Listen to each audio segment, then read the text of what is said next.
ओम शांति। तो आज भट्टी का दिन है 33 और मुरली है 24 अक्टूबर 1981 की। मुरली का टाइटल है सच्चे आशिक की निशानी। तो आज की मुरली में जो पहली बात बाबा ने देखी वो देखा है बाबा ने कि रूहानी माशूक अपने रूहानी आशिकों से मिलने के लिए आए हैं। कितने जन्मों के आशिक हैं? 63 जन्मों के आशिक है। जैसे बाप का रूप है वैसे बच्चों का रूप है। तो आज बाबा स्नेही रूप में आए हैं माशूक बनकर।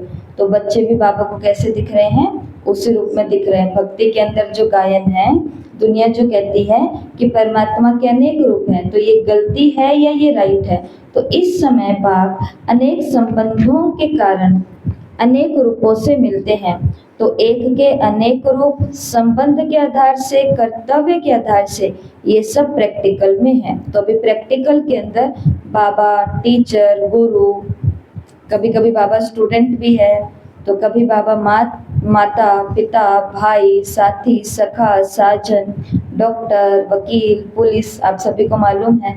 तो अनेक रूप से, अनेक संबंध से और अनेक कर्तव्य के आधार पर ये बात प्रैक्टिकल में होती है। आवाज बढ़ा दो थोड़ी। ये बात प्रैक्टिकल में होती है कि भगवान एक होते हुए भी अनेक रूप में है, तो भगत राइट भी है ना। तो आज किस रूप में बाप मिलने के लिए आए हैं और कहाँ मिल रहे हैं? तो आज की मुरली में सुबह का संबंध सुना कि बाप कौन है और आप कौन हो। तो आज रूहानी माशूक रूहानी आशिकों से मिलने के लिए आए हैं। 3 स्थान है मिलने के। लौकिक दुनिया के अंदर भी जो आशिक माशूक होते हैं उनको मिलने के लिए क्या चाहिए? एकांत चाहिए। तो वो सागर का किनारा हो सकता है, वो पहाड़ी हो सकती है,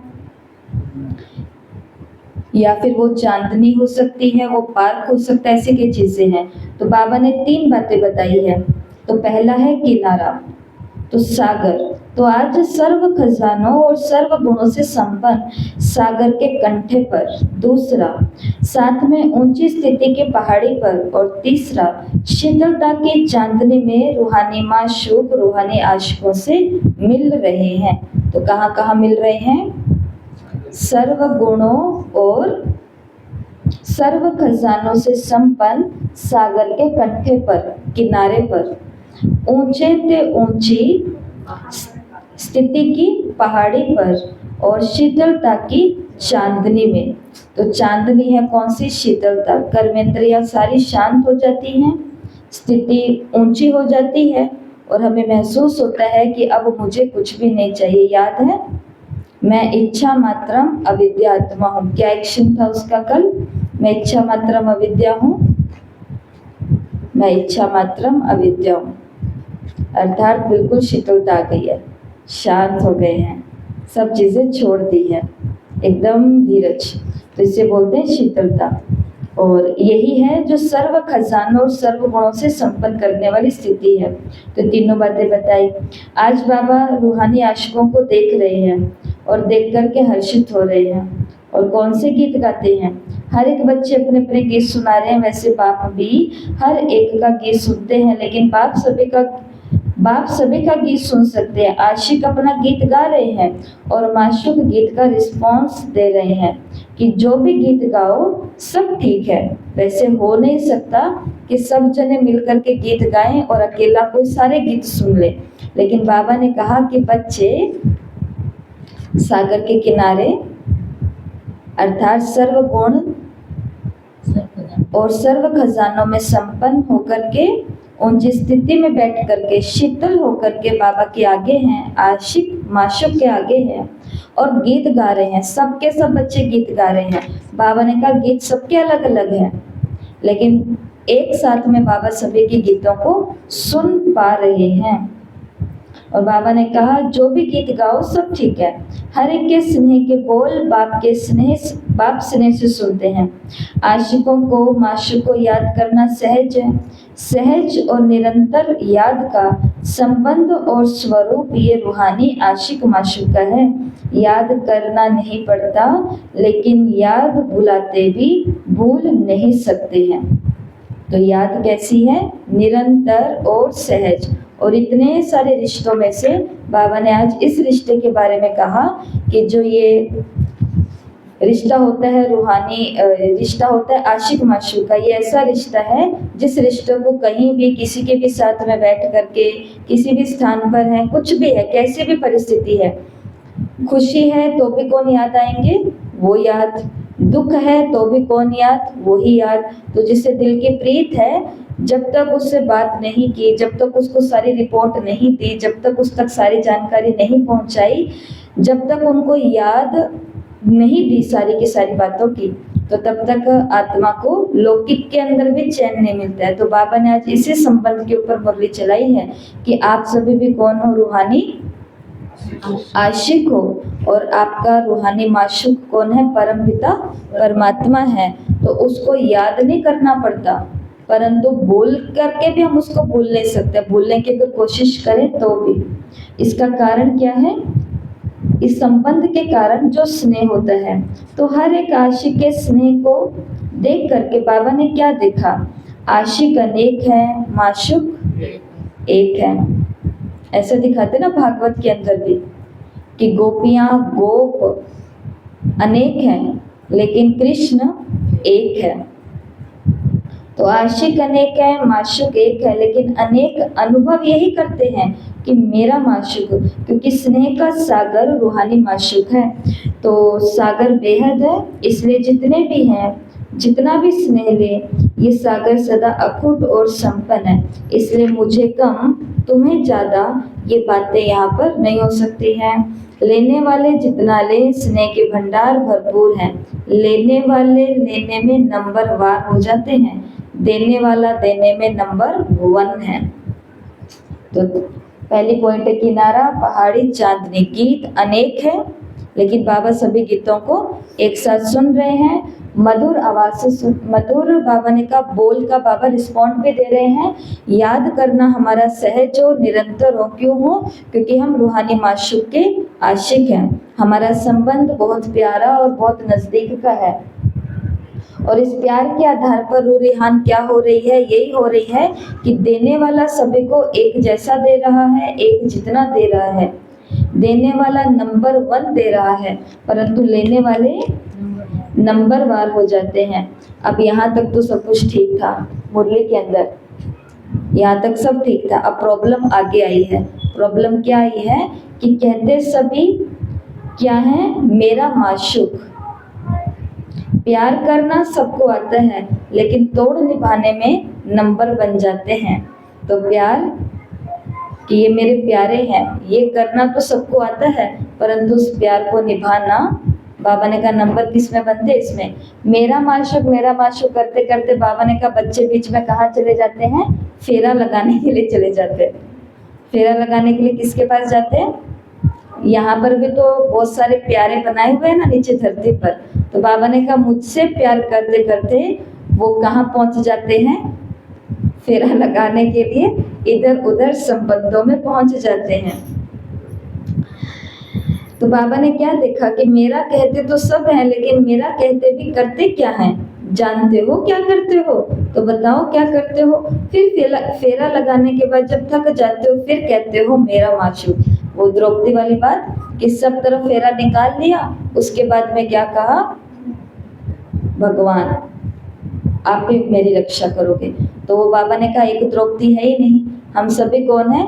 द्रौपदियां हैं। कि आत्मा को ये बात बिल्कुल मालूम है कि मेरा सर्व समर्थ परमात्मा ही मेरी मदद कर सकता है, वही मेरे स्नेह के भंडारे को, शक्तियों के भंडारे को, हर प्राप्ति को भर सकता है। लेकिन फिर भी बाबा ने कहा बीच में फेरा लगा लेते हो और सबके पास फेरा लगाने के बाद जब थक जाते हो, फेरा लगा करके मिलता कुछ नहीं है, क्योंकि नीचे वालों से प्यार करते हैं वो भी अपने अपना समय आने पर धोखा देने लग जाते हैं। वो जिनको पाल रहे हैं, पोस रहे हैं, जिसके साथ रह रहे हैं, उठ रहे हैं, बैठ रहे हैं, जिनको अपने घर की सारी रिपोर्ट दे रहे हैं, जिनसे स्नेह प्यार मोहब्बत कर रहे हैं, उनके पास फेरे काटते काटते थक जाते हैं और थक करके फिर क्या बोलते हैं? बाबा मेरे सच्चे माशूक तो आप ही हो, मेरा माशूक। और कई आशिक बहुत नाज भी करते हैं। क्या नाज करते हैं? नाज नखरे करते हैं, बहुत नाजुक हैं। इतने नाज दिखाते हैं क्या नाच दिखाते हैं? इतना नाच दिखाते हैं कि हम तो ऐसे करेंगे, हम तो ऐसे चलेंगे, आपका काम है हमें बदलना। पर ये नाच नखरे शिव बाबा के आगे परम धाम में तो जाके दिखा नहीं सकते, तो ये कहाँ दिखाते हैं? मुरली के अंदर बाबा ने कहा दादी दीदी के आगे दिखाते हैं, दादी और दीदियों के आगे क्या दिखाते हैं? नखरे दिखाते हैं। कौन से नाच नखरे दिखाते हैं? हम तो ऐसे ही करेंगे, हम तो ऐसे चलेंगे, आपका काम है हमें बदलना, हम तो ऐसे ही हैं। ऐसी बाप की बातें बाप को सुना करके नाच रखते हैं। एक तो अच्छी तरह से याद करते हैं, जैसी भी हूँ कैसी भी हूँ लेकिन आपकी हूँ। तो माशूक कहते हैं हाँ हो तो हमारी, लेकिन जोड़ी भी तो ठीक होनी चाहिए ना। आज बाबा किस रूप में है? बोलना नहीं बार बार से, माशूक के रूप में है। तो वो हमारा प्रियतम है, लवर है, इस रूप में है आज बाबा हमारा। तो बाबा ने कहा हाँ हाँ मैंने मान लिया, जो हो जैसी हो मेरी ही हो, परंतु जोड़ी तो ठीक करो। तो क्या करनी पड़ेगी? जोड़ी। तो वहां तक सब अच्छा चल रहा था, 7वें पॉइंट तक कि बढ़िया रूह रिहान होती है, बढ़िया प्यार है, याद है, गीत है, कंठे पर भी है, चांदनी पर भी, चांदनी में भी है, ऊंची पहाड़ी पर भी मुलाकातें हो रही है, पर्सनल टाइम है, प्राइवेट टॉक हो रही है, आसपास कोई नहीं आ रहा है, एकांत है, मैं हूँ और मेरा बाबा है। बाबा ने कहा ये करते करते प्रॉब्लम कहाँ आ जाती है? मैं नंबर 1 दे रहा हूँ, तुम लेने में नंबर 1 हो जाते हो, क्योंकि बीच में अपॉइंटमेंट कईयों को दे करके रखी है। फेरा लगाने चले जाते हैं। ये भी चाहिए और इसके साथ साथ में ये भी चाहिए। बाबा तो है ही है, परंतु लौकिक रीति से भी तो मन की बातें हल्की करनी है। प्रेम चाहिए, चिटचट चाहिए, पर्सनल बातें चाहिए, बहुत कुछ है। तो जो भट्टी चली थी पवित्रता की, संपूर्ण पवित्रता मुरलियों की, उसकी शुरुआत के पहली क्लास के अंदर 21 प्रकार की पवित्रता बताई थी। पवित्रता कितने प्रकार की होती है? 21 प्रकार की, शास्त्रों के भी हिसाब से। उसमें से एक ये भी थी, जो ये पर्सनल टॉक और ये सब चीजें होती हैं। तो इसलिए बाबा ने कहा मेरे से तो करते हो, पर मेरे साथ में बीच में फेरा लगाते हो, और फेरा लगाने के बाद में अगर हमें दादी दीदी करेक्ट करते हैं तो क्या कहते हैं? हम तो ऐसे ही हैं, हम तो ऐसे चलेंगे, हम तो ऐसे ही करेंगे, आपका काम है हमें बदलना, हम तो आपके पास आ गए, अब बदलो जो भी करना है। तो बाबा ने कहा कि वो तो ठीक है, नाज नखरे तो दिखाते हैं, और नाज क्या रखते हैं? नाज भी कौन सा रखते हैं? बाप की बातों का नाज रखते हैं, बाबा की ही बातें बाबा के ही आगे रख देते हैं नाज के साथ। और फिर बाबा ने कहा तुम जो जिसमें मेरी हो, तो कहती है मैं जो है जो। हाँ, तो बाबा ने कहा पर इस बात पर आज जरूर ध्यान देना, बाबा ने कहा है, जब हम ज्ञान में नए नए आए थे तब हमने क्या सुना कि बाबा ने कहा तुम जो हो जैसे हो मेरे हो। ये बात कब की है? आज से 12 साल पहले। मानो मैं मेरा बताऊं, आज से 12 साल पहले बाबा ने हमें कहा था कि बच्चे जो हो जैसी हो मेरी हो। आज 12 साल के बाद भी संसार में फेरे काटते काटते बाबा के आगे आकर के रोज अमृत वेले बैठ जाऊं और बाबा को कहूं कि बाबा कर आई कल ये सारी चीजें गड़बड़ियां वाली, बाकी मैं जो हूँ जैसी हूँ आपकी हूँ, कट, कैंसल। ज्ञान पूरा नहीं है।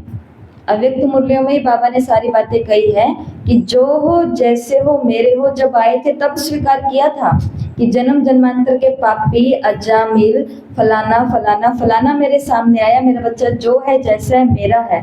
लेकिन रास्ता मिलने के बाद, स्थान मिलने के बाद, साथी मिलने के बाद, पढ़ाई मिलने के बाद, सब संसाधन मिलने के बाद भी रोज फेरा काटते हैं, टकरे मारते हैं, नखरे दिखाते हैं, और फिर बाबा के आगे धमक करके बैठते हो। क्या बोलते हैं? बाबा मैं जो हूँ जैसी हूँ आपकी हूँ, आप ही ने तो कहा है कि तुम मेरे हो।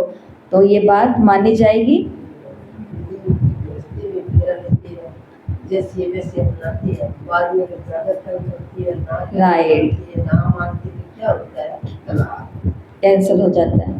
तो लौकिक दुनिया में भी ऐसा होता है ना कि अगर उसको कुछ आता नहीं है, सुनता नहीं है, करता नहीं है या करती नहीं है, दोनों ही पक्ष हैं।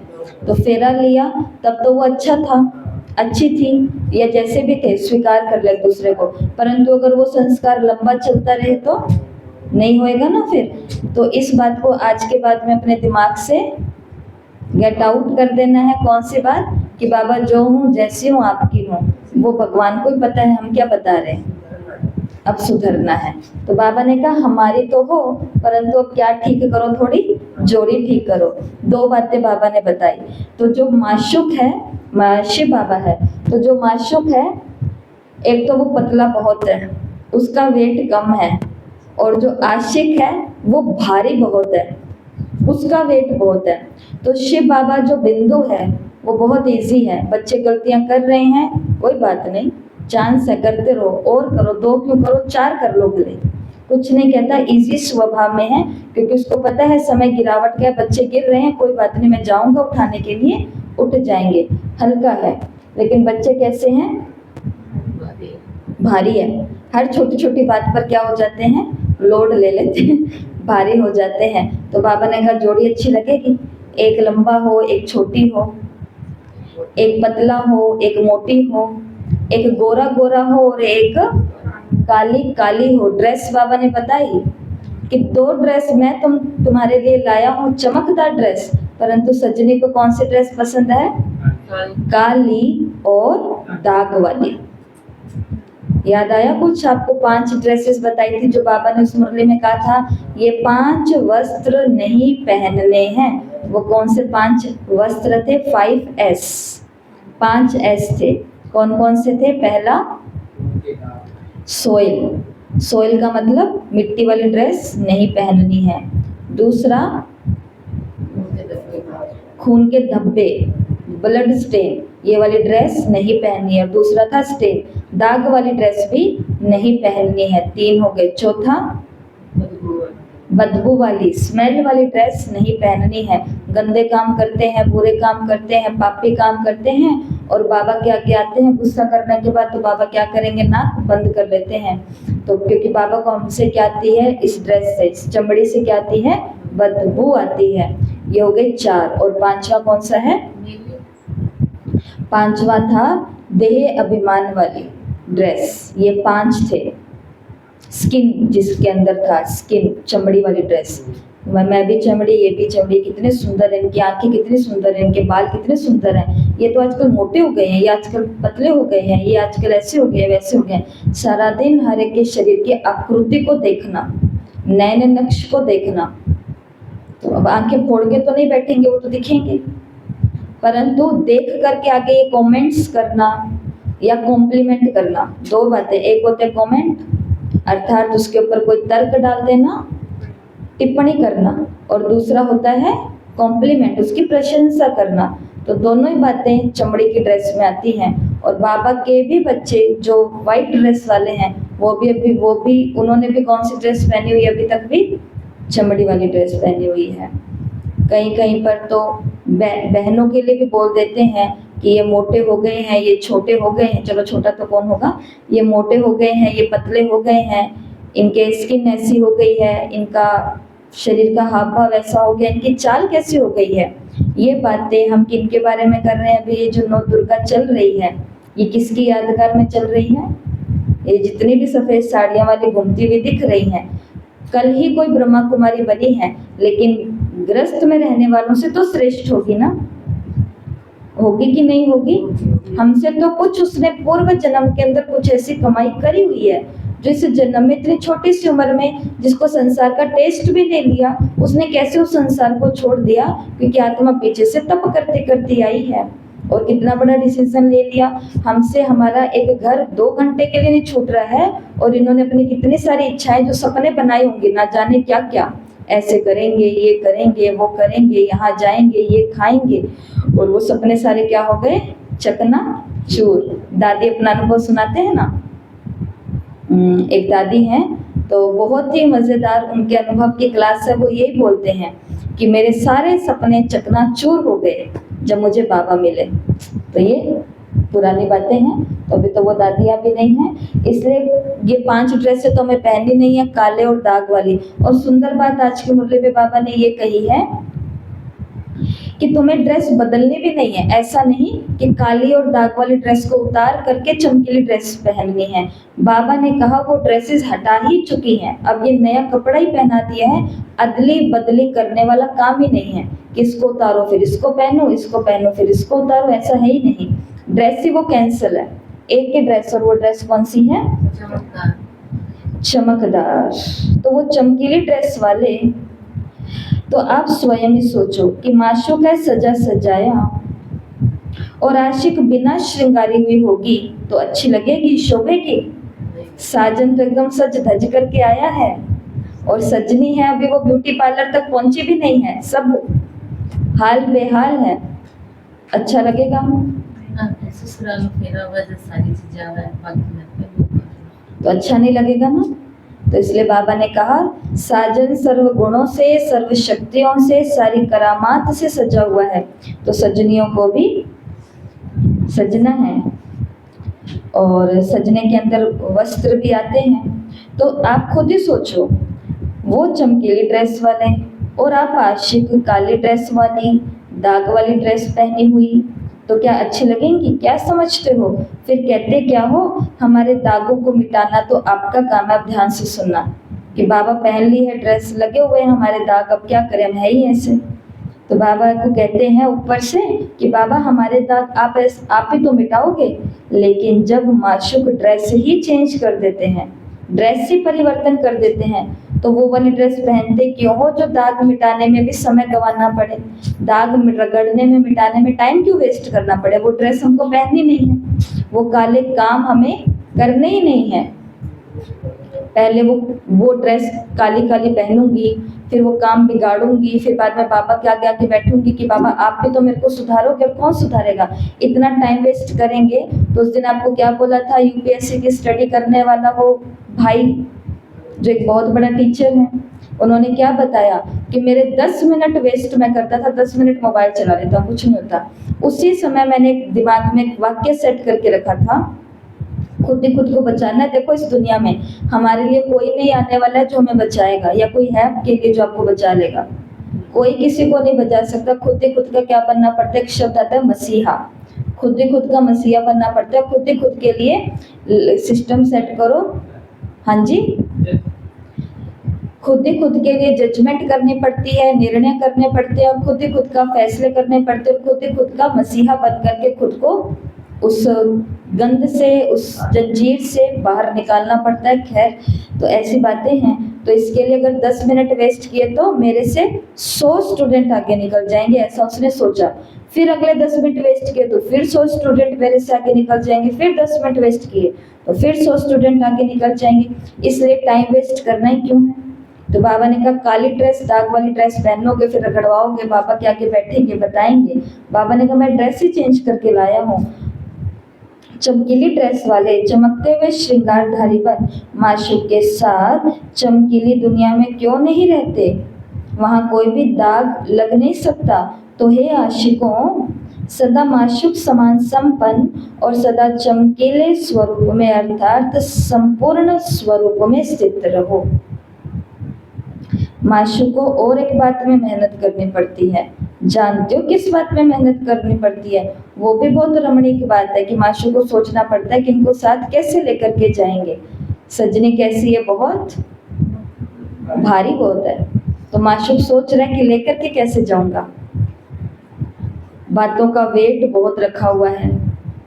जैसे आज साकार मुरली में आया, 2 बातें ही आई उसके अंदर, तो मेरी प्रॉपर्टी का क्या होगा और मेरे परिवार का क्या होगा। नहीं, हम रह भी गए तो भी हम कुछ कर रहे हैं। आज हम बैठे हैं, हम क्या कर सकते हैं? कुछ कर सकते हैं? वेट ले करके कुछ कर सकते हैं? कर तो कुछ भी नहीं सकते हैं। काम तो होते हैं प्लानिंग से, बिना प्लानिंग के तो भारी ही होता है और कुछ नहीं होता है। तो अब ध्यान से सुनो, बाबा को भी बड़ी मेहनत करनी पड़ती है, सोचना पड़ता है। जो वादा किया है माशूक ने आशिकों के साथ में, तो शिव बाबा ने हम आत्माओं के साथ में वादा किया है कि साथ ले जाएंगे। तो क्या करते हैं? माशूक है बहुत हल्का और आशिक इतने भारी बन जाते हैं, जो माशूक को ले जाने के लिए मेहनत करनी पड़ती है। तो ये भी जोड़ी क्या अच्छी लगेगी? नहीं अच्छी लगेगी। माशू कहते हैं हल्के बन जाओ।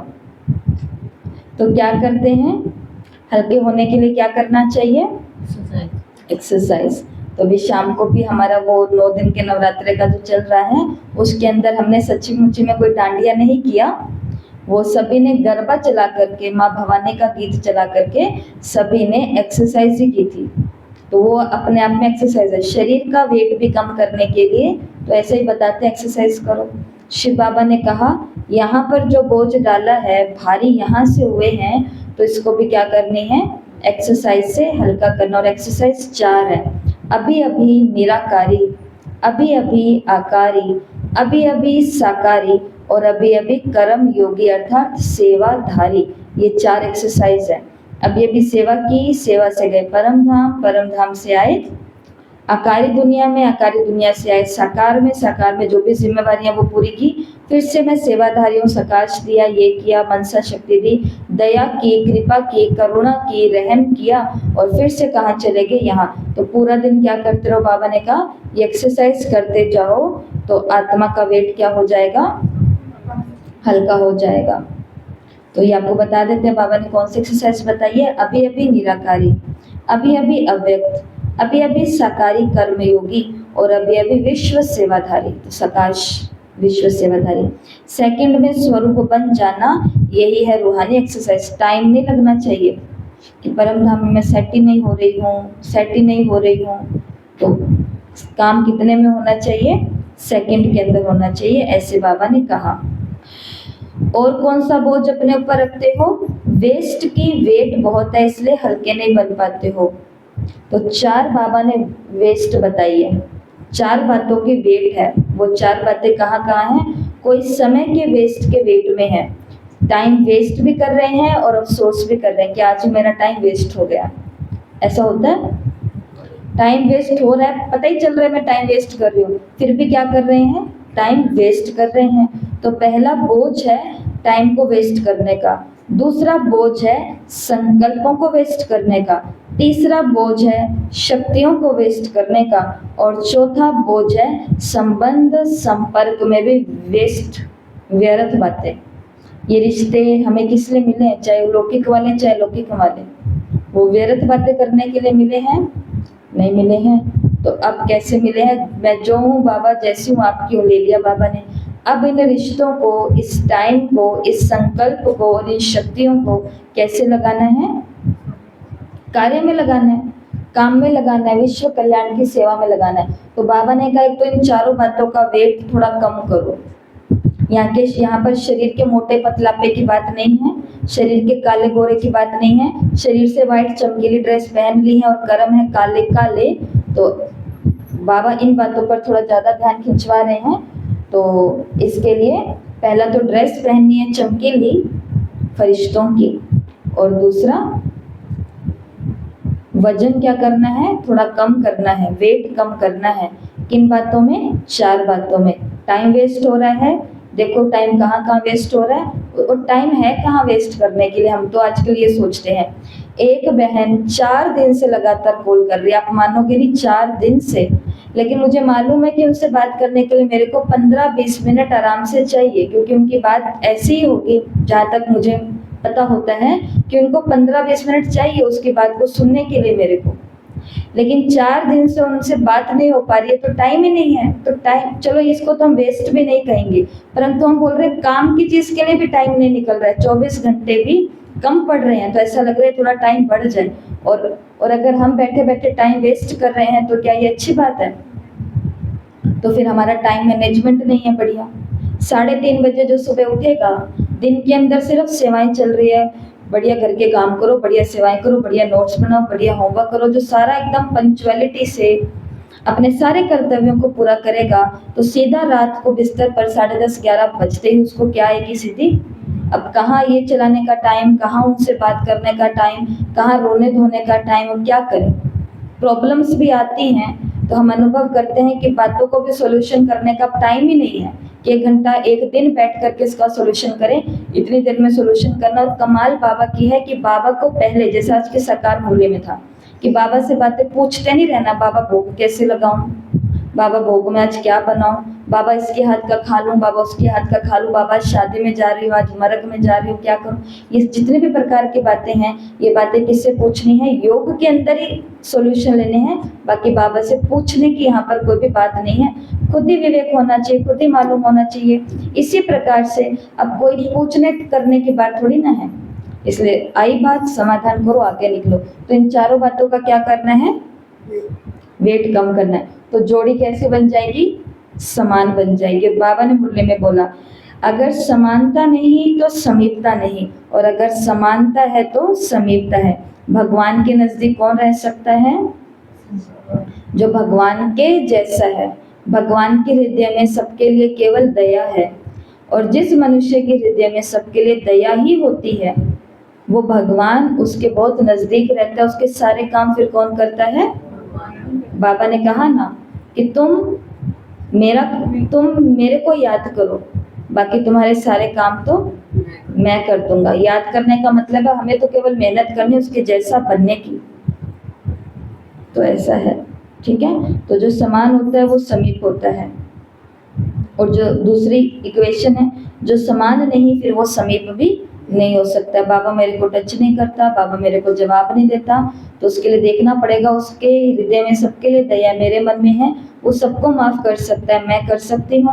वो कार्यों पर उपकार करता है, मैं कर सकती हूँ। वो सारा दिन विश्व की आत्माओं का ही ख्याल करता है, क्या मुझे भी ख्याल रहता है। वो अपने लिए कुछ नहीं सोचता, भगवान अपने लिए सोचता है कि इतने लोग, इसका ये मर गया, इसका वो जी गया, इसका वहां पर टाका पड़ गया, इसका वहां आग लग गई, इसका ये हो गया वो हो गया, और सारे किसके पीछे लगे हुए, भगवान के पीछे। हे भगवान तूने ये बाढ़ क्यों लाई, हे भगवान तूने ये सूरज को इतना तेज क्यों किया, हे भगवान तूने इतनी बारिश क्यों की, हे भगवान तूने वहां पर प्लेन क्रैश क्यों किया, हे भगवान तूने यहाँ पे क्यों किया। सारी दुनिया किसके पीछे पड़ी है, भारी होता है वो काम। वो कहते हैं फिर भी मैं क्या करूंगा तुम्हारे लिए, अच्छा अच्छा ही कुछ कुछ रास्ता निकालूंगा। बच्चे तुम चिंता मत करो, मैं बैठा हूँ। इतने इल्जाम, झूठे इल्जाम लगने के बाद भी हो रहा है अपने कर्मों के हिसाब किताब से। प्रकृति के साथ में छेड़छाड़ करने से केवल दो ही कारण है, एक तो अपने कर्मों के हिसाब किताब इस और पिछले जन्म के, दूसरा प्रकृति को छेड़ेंगे तो प्रकृति हमको भी तो छेड़ेगी ना, रिटर्न करेगी वो। और प्रकृति का नियम है लॉ ऑफ अट्रैक्शन, हर चीज एक का 10 होकर के मिलती है। हर एक्शन का रिएक्शन होता है, और उतनी स्पीड से होता है जितनी स्पीड से हम, जितनी तीव्रता से हम वेस्ट की तरफ जाते हैं, जितनी तीव्र। मुझे बताओ, मुझे बताओ, मुझे बताओ, कितनी अंदर में उत्सुकता होती है। जितनी स्पीड से हमने ये काम किया, फल भी उतनी स्पीड से हमारी झोली में आकर के पड़ता, और हम कहते हैं ये समस्या तो मैंने सोची नहीं थी, ये कहाँ से आ गई, तो वो भी स्पीड से आई है। इसके लिए बाबा के समान हमें बनना है, तो हम बाबा के क्या आ जाएंगे, समीप आ जाएंगे। और भगवान के जो समीप रहा, जाको राखे साइया, बस फिर तो किसी बात की चिंता करने की आवश्यकता ही नहीं है। तो आज सभी कौन है, रूहानी आशिक हैं। सभी रूहानी आशिकों का माशूक एक ही है। अब आज का पहला काम, मानसिक विधि से विजुअलाइज करना है सभी को आज, कि मैं समुद्र के किनारे बैठी हूँ। तो खुद को चाहे सागर के किनारे देखो, यहाँ पर तो सागर ही लिखा है, खुद को चाहे सागर के किनारे बैठा हुआ देखो, खुद को चाहे ऊंची पहाड़ी पर देखो, और खुद को चाहे चांदनी रात में देखो। स्टार गेजिंग जिसको बोलते हैं, बढ़िया चांदनी रात है, तारे दिख रहे हैं, चंद्रमा दिख रहा है, पूर्णिमा की रात है, तो कहीं पर भी खुद को बिठाओ और दिन में बार बार मैं आशिक, किससे आज मुलाकात कर रहा हूँ, अपने माशूक से। तो आज बाबा बाबा नहीं है, आज बाबा कौन है, आशिक, जो जिसके पास बहुत सारे फेरे काटने के बाद आए हैं, लेकिन अब बीच में उसको धोखा नहीं देना है, इधर उधर फेरा काटने के लिए नहीं जाना है। बाबा ने कहा मेरे को देखो। और गायन करते हैं ना, 16,000 पटरानियां थी, ध्यान से सुनना, 16,000 में भी नंबर तो है ना, 16,000, फिर 15,999, 15,998, 15,997, ऐसे करते करते जो एक नंबर की पटरानी थी और जो 16,000वीं पटरानी थी, है सभी पटरानियां ही, परंतु कुछ तो पुरुषार्थ में फर्क रहा है, समान बनने में फर्क रहा है, तो नंबर भी आगे पीछे मिल गए हैं। मतलब इतना समीप आने के बाद भी कुछ और है समान बनने को। तो 16,000 में नंबर तो होंगे ना। एक माशूक के इतने आशिक दिखाए हैं, लेकिन अर्थ सहित नहीं समझते हैं, रूहानियत को भूल जाते हैं। तो आज रूहानी माशूक, रूहानी आशिकों को कहते हैं समान बनो, अर्थात समीप बनो, समीप आओ। ठीक है, तो ये आज की मुरली रही है। फिर इस मुरली बाबा ने दिल्ली गुजरात वालों से बात की है। और आज की मुरली में एक ज़रूरी बात ये है, वैसे तो ये पार्टियों की मुलाकात है, लेकिन फिर भी ये बात बहुत अच्छी है तो आपको बता रहे हैं। मुरली में बाबा ने कहा कि जो अपनी नेचर को, स्वभाव को यहाँ नेचुरल बनाएगा, सत्युग के अंदर उसको नेचर पूरा का पूरा उसका काम करेगी। तो सत्युग में अगर नेचर के सारे साधन चाहिए, तो बाबा ने कहा यहाँ अपनी नेचर को कैसा बनाना है, नेचुरल बनाना है। आत्मा का नेचुरल संस्कार है शांति, आत्मा का नेचुरल संस्कार है पवित्रता, आत्मा का नेचुरल स्वभाव है ज्ञान।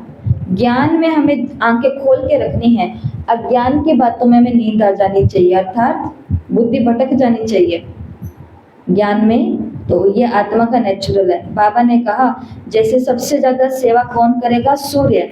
सूर्य की किरणें भिन्न भिन्न प्रकार से वहाँ कमाल दिखाएगी, जिसकी सभी तैयारियां आपके लिए हो रही हैं। वहाँ गैस जलाने की जरूरत नहीं होगी, आग जलाने की जरूरत नहीं होगी, कोयला जलाने की, लकड़ी जलाने की कोई आवश्यकता नहीं रहेगी, सबसे छूट जाएंगे। ये रंगत बहुत देखेंगे।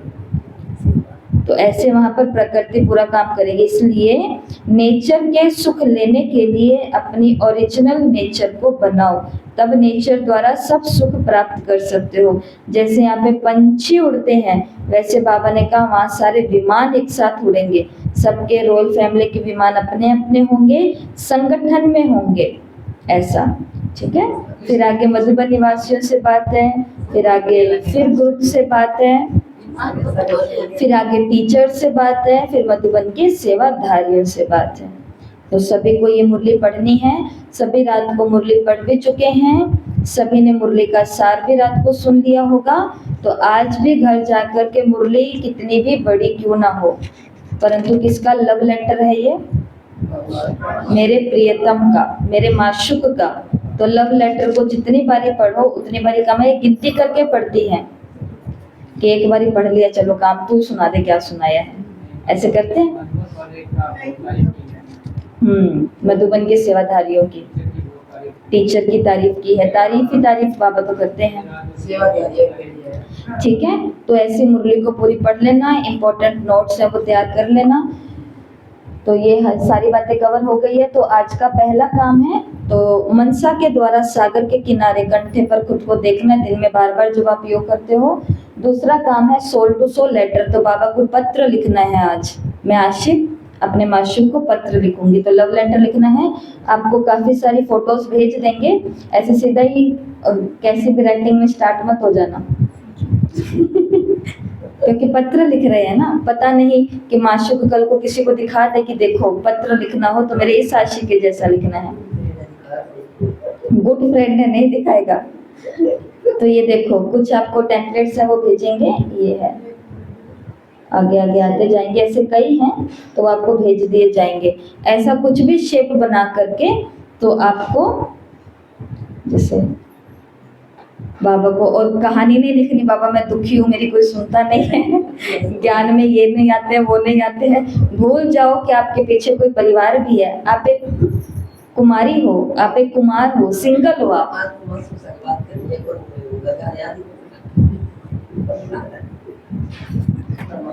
ये देखो क्या करते हो आप लोग, ये देखो। ठीक है, तो यहाँ वाले तो सभी आशिक खुशी लग रही हैं। तो इसलिए एक प्रियतमा अपने प्रियतम को, गोपी अपने कृष्ण को, सजनी अपने साजन को, और आशिक अपने माशूक को क्या कह सकता है, क्या कहता होगा, तो वो आपको लिखने हैं और इस बात पर ज़रूर काम करना है, एक्सरसाइज ज़रूर करनी है। आज का तो मानसिक वजन को घटाने के लिए मानसिक क्रिया है, दिन में योग लगाना है। अभी अभी निराकारी, अभी अभी फरिश्ता, अभी अभी इधर आकर के ड्यूटीज पूरी की और अभी अभी विश्व सेवाधारी बन करके सकाश दिया। तो आज के लिए इम्पोर्टेंट जो अलग से टॉपिक है वो ये है भोग लगाने की विधि। तो 7 चरण हैं, इन 7 चरणों को सुन लेंगे और आपके ग्रुप में भी ये भेज दिया जाएगा। तो जब भी हम शिव बाबा को भोग स्वीकार कराते हैं तो सबसे पहले कोई एक पवित्र स्थान हमें चुनना होता है। ऐसे नहीं कि कहीं पर भी बाबा को भोग स्वीकार करा दिया है, वो बाबा की फोटो के आगे, वो बाबा की एक जिसे हम क्या बोलते हैं आसन हो सकता है, एक साफ चौकी कपड़ा हो सकता है, वो बाबा का अलग से रूम हो सकता है, वो बाबा का अलग से एक जैसे बोलते हैं ना मंदिर या आला टाइप का कुछ भी हो सकता है। तो कुछ भी आपको लगे तो एक पवित्र स्थान चुनना है, उस स्थान को पवित्र शुद्ध रखना है भोग लगाने से पहले। तो ये चीज़ें कई हमसे छूट जाती हैं, तो सभी लोग इन बातों को ध्यान से सुनेंगे। तो भोग अर्पित करने के लिए एक स्वच्छ और शांत स्थान का चयन करें।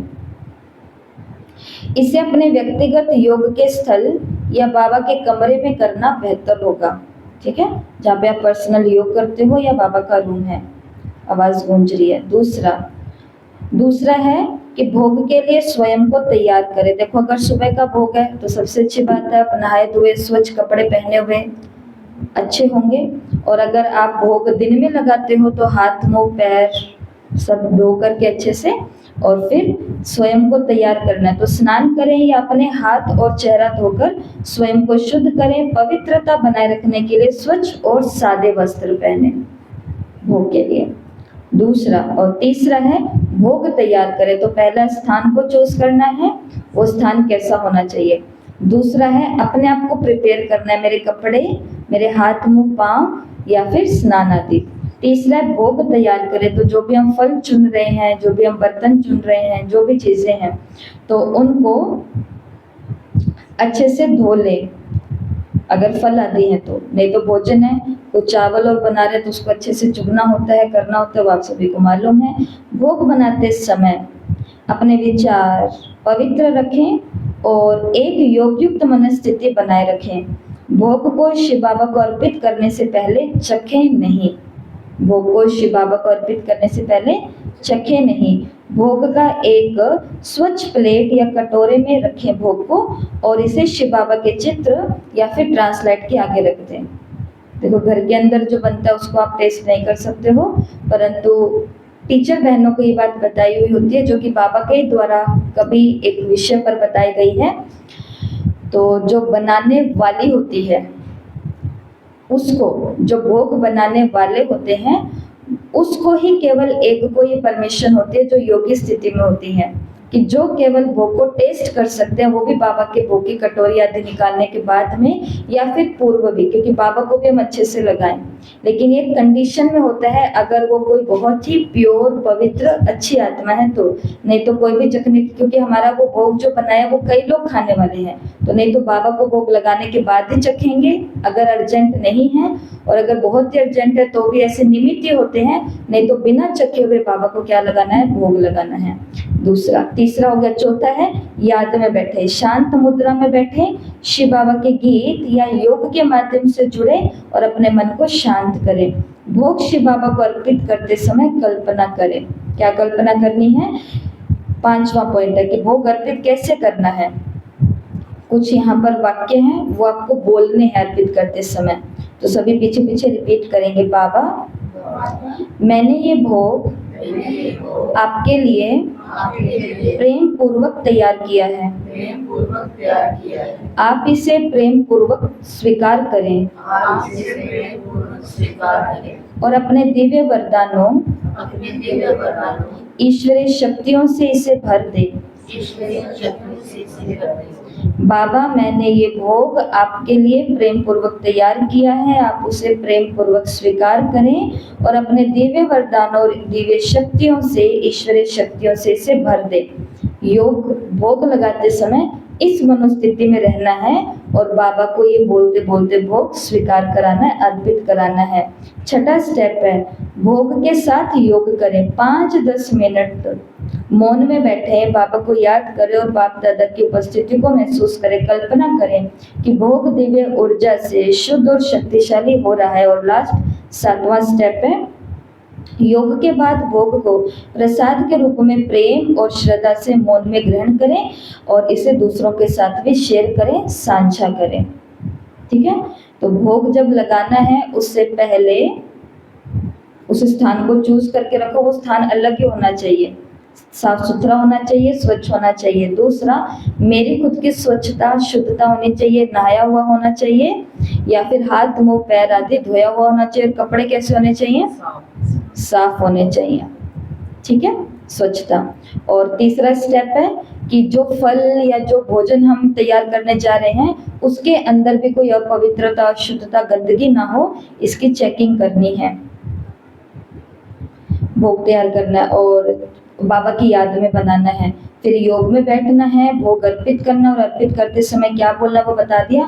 अब ये बोलने के बाद में अब 5 मिनट आराम से बैठे रहो। 5-10 मिनट ना हो लेकिन 5 मिनट आप बैठो और सिर्फ विजुअलाइज करो, फील करो कि बाप दादा मेरे सामने उपस्थित हैं और दिव्य ऊर्जा से भोग भर रहा है। और फिर लास्ट में इस भोग को प्रसाद के रूप में एक दूसरे के साथ मिल बांट करके स्वीकार करो मौन के अंदर। ये है भोग की विधि। ऐसे भोग लगता है और ऐसे भोग खाया जाता है। एक होता है भोग, एक होता है नैवेद्य और एक होता है प्रसाद। भोग जो हम भगवान को अर्पण कराते हैं, नैवेद्य जो भगवान स्वीकार कर लेते हैं और प्रसाद जो भगवान के स्वीकार करने के बाद हम सभी बैठ करके खाते हैं। ठीक है, तो ये है, तो ये आपको बता दिया है और ये आज की मुरली है। सभी पढ़ लेना और होमवर्क भेज देना। बाकी सभी को मालूम है कि अमृत वेला संगठन संगठित रूप के अंदर हो रहा है सुबह 4:45 से 4:45 बजे तक। तो उसके अंदर भी सभी को 9 दिन तक जरूर ही ज्वाइन होना है। और आज का क्या स्वमान था उसके अंदर? मैं सर्वशक्तिवान शिव परमात्मा के द्वारा प्राप्त ईश्वरीय शक्तियों से विकारों रूपी महिषासुर का नाश करने वाली माँ दुर्गा हूँ। इसके ऊपर पूरा 1 घंटे का योग रहा था। तो यही सबको आज अनुभव करना है। ओम शांति।